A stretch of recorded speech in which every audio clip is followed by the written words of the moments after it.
There's no better time to reinvent your small business than right now. And joining us this morning with small business tips on making it through the final quarter of this fiscal year is business expert, entrepreneur, and investor Barbara Corcoran. Barbara, so nice to meet you. Welcome to New York Living. How are you this morning? So nice to meet you, Chris. Thank you. I'm great.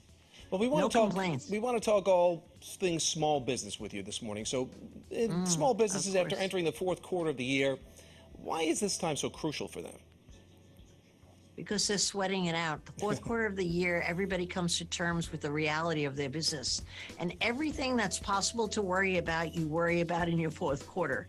The things that are on every entrepreneur's mind right now are added costs that they've had to take on through the supply chain. What's not on their mind, but should be on their mind, is how do I cut costs? How do I look at every single thing I'm spending money on, and not asking yourself, hey, how can I find out if it's any good or worthwhile, but cut it and see what happens. That's how you find out what's worthwhile in expenses.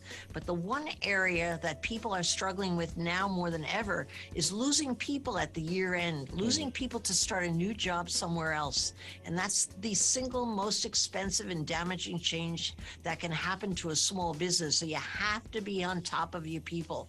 And I don't mean just with a Christmas bonus. I'm talking about accolades, asking how their job could be made better. Where do they want to go with your business? What do they dream about?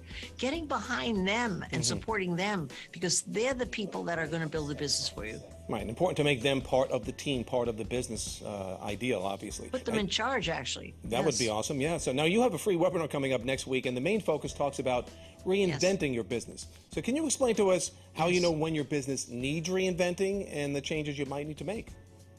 Of course. This is the Business Unusual webinar series presented by AT&T Business, and it happens next Wednesday, a week from today. You can register at 888barbara.com.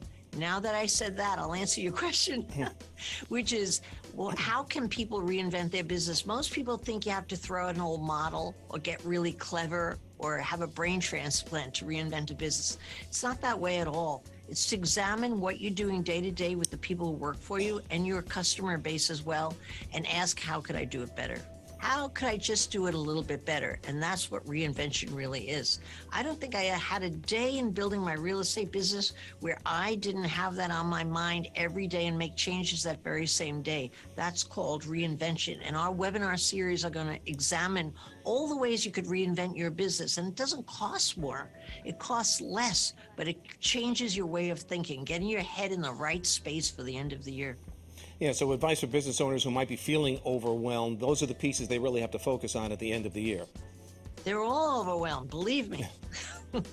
One quick question I want to ask you, are there programs out there that are available for small businesses, particularly for women looking to get into small business, minorities, things of that nature, and how do they tap into that as a resource?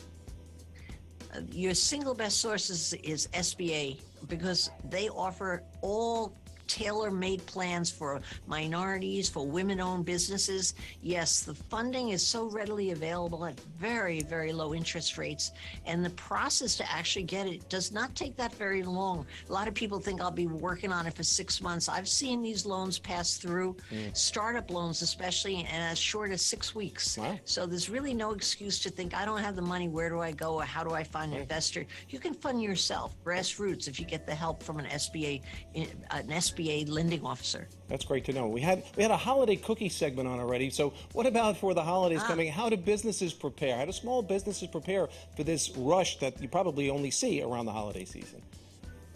Well, the time to prepare is in the third quarter to prepare for the fourth quarter. So if they haven't prepared, they're going to be short on stock and they're not going to be able to meet the demand. If they're ordering supplies, especially from overseas, it takes 6 months.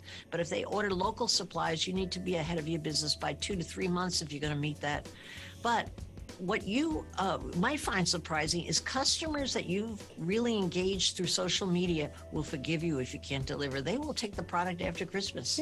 People are far more forgiving today if you communicate with them and they've bought into you and your story and your business. So don't be afraid to ask people's cooperation if you haven't planned properly. Yeah, people appreciate, respect honesty, but eventually they'll get the product, but they'll be more patient. So. Barbara, thanks so much for the great information. We look forward for, again, the seminar that's coming up. For more information and to register for Barbara's free webinar, that's happening Wednesday, October 12th. That's at 2 p.m. Visit 888barbara.com.